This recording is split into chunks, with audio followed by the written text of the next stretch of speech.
everyone, my name is Shepard and welcome to my channel. Today's case is about Bonnie Haim. This case took place in 1993, Jacksonville, Florida. Bonnie Haim was born in May 1969. She got married to Michael Haim when she was 18 and she gave birth to their son, Aaron. They were married for 5 years before Bonnie went missing. At 11 p.m. on the night of January 6th, Michael called his mother Carol and asked her to come take care of their son, Aaron. He claimed that Bonnie had driven off after they had an argument and he wanted to go looking for her. Michael returned 45 minutes later without Bonnie, but he did not call the police to report her missing.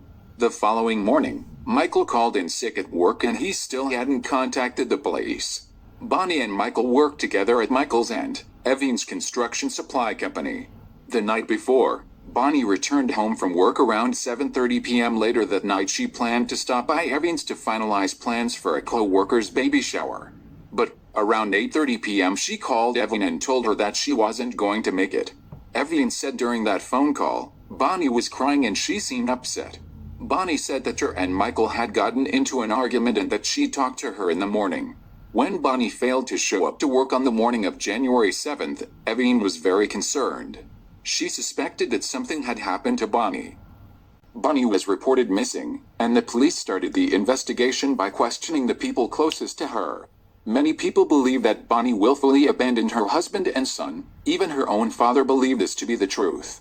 He was even quoted saying there are thousands of other women that leave their husbands and families every year. And it's always a complete surprise to their families, although some of Michael's family members believe that Michael had murdered her. When Michael Haim's aunt, Evans, spoke to the police, she told them that Michael was often verbally abusive to Bonnie at work and the abuse even became physical. She told the police that one day they got into a fight in the parking lot and Bonnie came in crying. Michael had slammed her hand in the door and her nails broke. Evan also claimed that Bonnie was planning on taking her son and leaving her husband, and she had even opened a secret bank account where she started saving money. When Michael found out, he was very angry and demanded her to close the bank account. Bonnie then asked a friend to keep money for her instead, and she had even saved enough money to put down a deposit for an apartment. Bonnie even enrolled her son into a new preschool. Police now had a motive. The search for Bonnie began the morning of January 7th. Her purse was found buried in a motel dumpster near the Jacksonville airport, 5 miles from her home. Police ruled out robbery as a motive because all her money and credit cards were still inside her purse. The police then searched the Jacksonville airport and found Bonnie's car abandoned. Police say that the position of the driver's seat indicated that a much taller person than Bonnie was the last person to drive the vehicle. Police also found a very clear footprint on the driver's side floor mat. The footprint matched Michael's size 10 Nike sneaker, and they concluded that it likely belonged to him. When police questioned Michael, he insisted that he was innocent, telling police that Bonnie had driven off last night. Michael was now the #1 suspect. Police then decided to get a child psychologist to interview Bonnie and Michael's 3-year-old son, Aaron. Aaron said, "Daddy pushed her down and shut her down." Police believed that Aaron had witnessed what had happened, but Bonnie's father said that you cannot trust the credibility of a child and claims that his grandson has lied before. This exclusive video shows Bonnie's son Aaron when he was just 6 years old.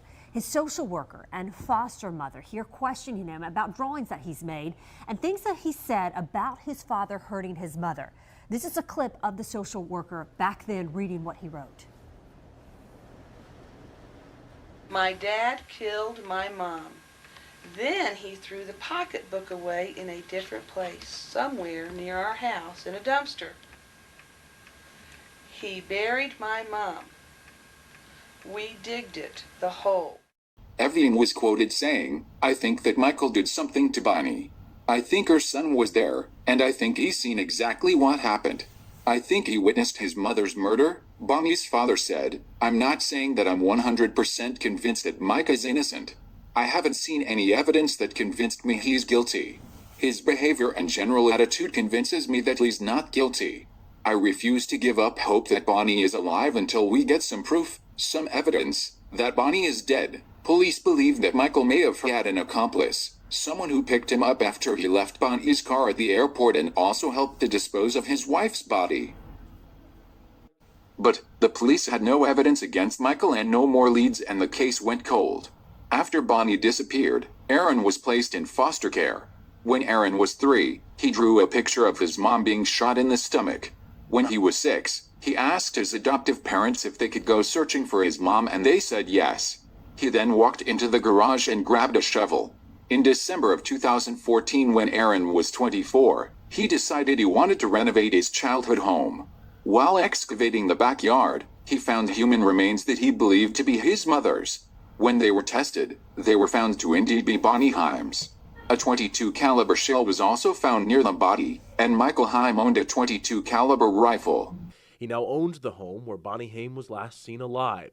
He went there in 2014 with his brother-in-law to do renovations, and while digging up the swimming pool in the backyard, found his mother's remains buried in black plastic about 6 inches underneath a concrete slab.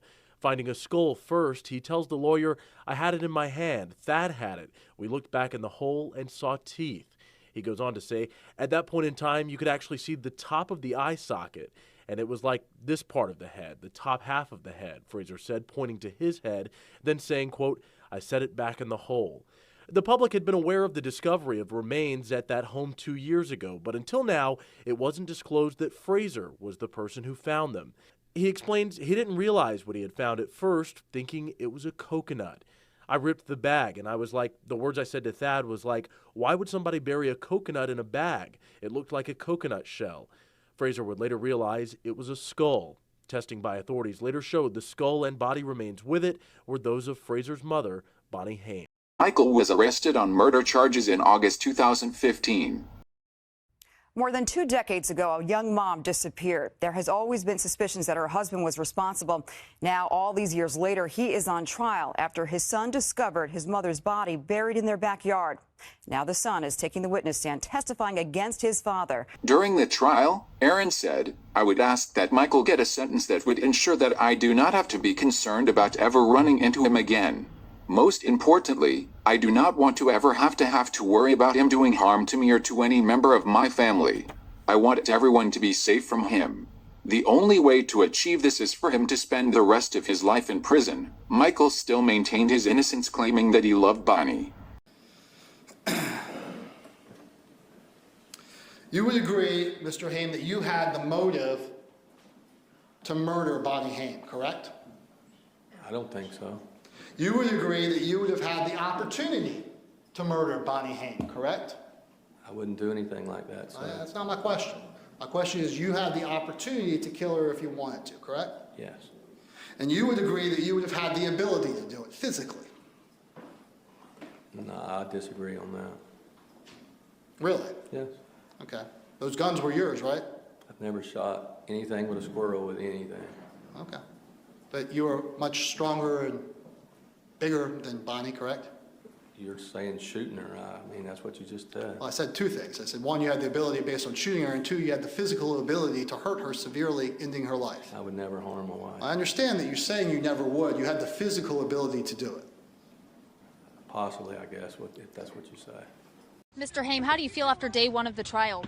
I questioned Michael Haim as he left the Duval County Courthouse hiding behind an umbrella Tuesday. You plan on taking the witness stand to tell your side? But he had no response.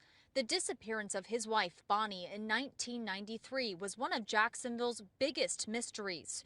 For more than 2 decades, the family had no answers until her son dug up her remains while removing the pool at the couple's North Side home in 2014. I think I might have found my mom. Today in court, he relived those memories.